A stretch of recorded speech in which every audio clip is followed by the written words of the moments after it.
Hello दोस्तों, आज की इस वीडियो में हम very famous literary term elegy के बारे में पढ़ने वाले हैं। एलिजी से रिलेटेड जितने भी इम्पोर्टेंट पॉइंट्स हैं वो हम इस एक वीडियो में डिस्कस करने की कोशिश करेंगे।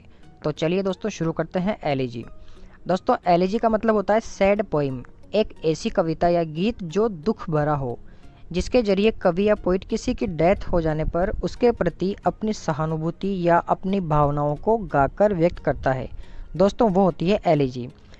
तो अब आगे बढ़ते हुए हम एलिजी को एक एक पॉइंट की सहायता से अच्छे से समझते हैं।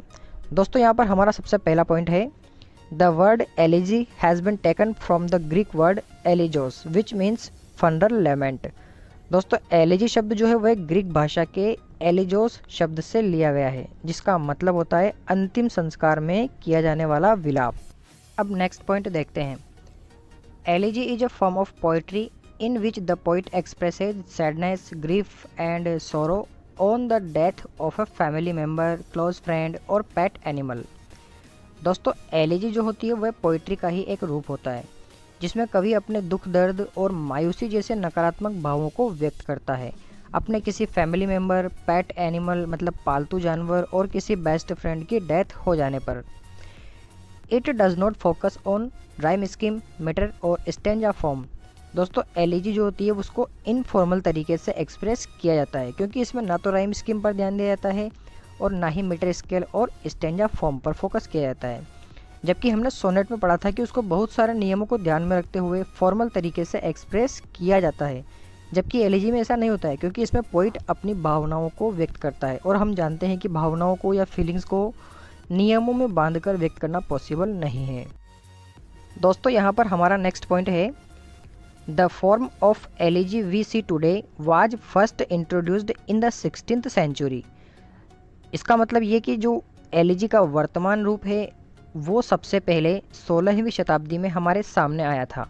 मतलब एलिजी की जिस फॉर्म का प्रयोग आज के पोइट कर रहे हैं उसको 16वीं शताब्दी से प्रयोग में लाया जा रहा है, क्योंकि दोस्तों 16वीं शताब्दी से पहले तक एलिजी का प्रयोग सिर्फ जो देहाती इलाकों में रहने वाले गडरिये होते थे, भेड़ों को चराने वाले, उनकी मौत हो जाने पर ही प्रयोग में लाया जाता था, उनके किसी दोस्त या किसी फैमिली मेम्बर के द्वारा।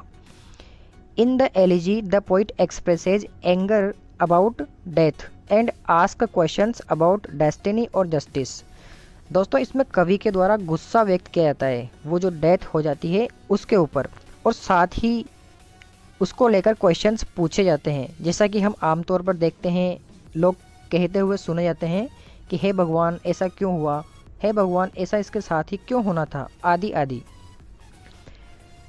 दोस्तों यहाँ पर हम एलिजी के ट्रेडिशनली यूज किए जाने वाले स्टेप्स के बारे में भी डिस्कस कर सकते हैं, जिसमें सबसे पहले होता है lamentation of death expressed with grief and सोरो। इसका मतलब दुख और दर्द के साथ में अत्यधिक विलाप करना। इसके बाद नेक्स्ट स्टेप होती है एडमायरेशन और praise of the dead one, मतलब जिसकी मृत्यु हुई है उसके बारे में अच्छी बातें बताना और उसकी प्रशंसा करना।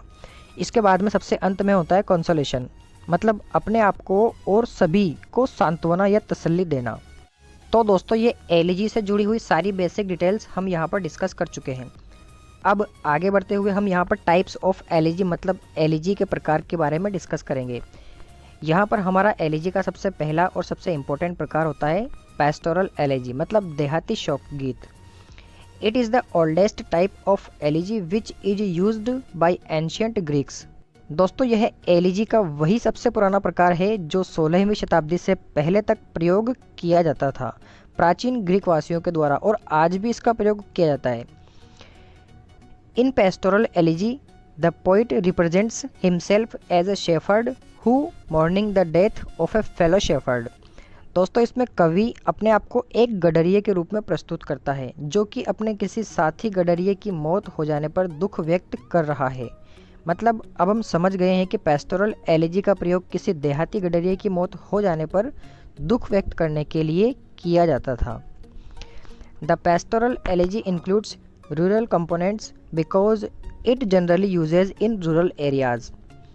दोस्तों पेस्टोरल एलिजी में देहाती गुण या तौर तरीके देखने को मिलते हैं, क्योंकि अधिकतर यह देहाती इलाकों में ही प्रयोग की जाती है। इसके बाद हमारा अगला एलिजी का प्रकार है डर्ज। इसका मतलब होता है कोहराम मचाना। It is expressed loudly for a very short time. दोस्तों, जब कोई बहुत कम समय के लिए अत्यधिक जोर शोर करते हुए चीखते चिल्लाते हुए रोता है तो उसे डर्ज या कोहराम कहा जाता है। इसके बाद में आगे बढ़ते हुए एलिजी का नेक्स्ट टाइप देखते हैं, threnody. It is expressed naturally without rhythm and music. दोस्तों, जब कोई व्यक्ति बिना किसी ट्रेडिशनल तरीके को फॉलो किए नेचुरली रोते हुए अपनी भावनाओं को व्यक्त करता है तो उसे थ्रेनोडी कहा जाता है। इसके बाद हमारा एलिजी का अगला प्रकार होगा मोनोडी। इसका मतलब होता है एकल गीत। It is spoken by a single person. दोस्तों, यह किसी एक अकेले व्यक्ति के द्वारा गाया जाने वाला एलिजी का प्रकार है। तो इस प्रकार से दोस्तों यहाँ पर हमने एलिजी के कुछ वेरी फेमस टाइप्स को डिस्कस कर लिया है, जहाँ से अधिकतर क्वेश्चंस पूछे जाते हैं। इसके बाद दोस्तों हम आगे बढ़ते हुए कुछ वेरी फेमस एलिजीज और उनके पोइट के नाम जानेंगे जो आपको याद होने बेहद ज़रूरी है। तो आइए शुरू करते हैं नेम ऑफ एलिजीज।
दोस्तों, इसके बाद यहाँ पर आपको वे क्वेश्चंस दिए जा रहे हैं जो पुराने रीट के एग्जाम्स में पूछे जा चुके हैं, जिनसे आपको ये समझ में आ जाएगा कि जो मैटर अभी हमने डिस्कस किया है वह आपके लिए कितना यूज़फुल और इम्पोर्टेंट है।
तो इसी के साथ दोस्तों हम इस एक वीडियो में एलिजी के बारे में सबसे इम्पोर्टेंट पॉइंट्स और अन्य महत्वपूर्ण जानकारियाँ पढ़ चुके हैं।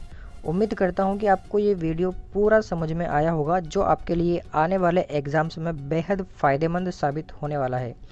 तो इसी के साथ अलविदा, मिलते हैं नेक्स्ट वीडियो में। Thank you so much for watching this video.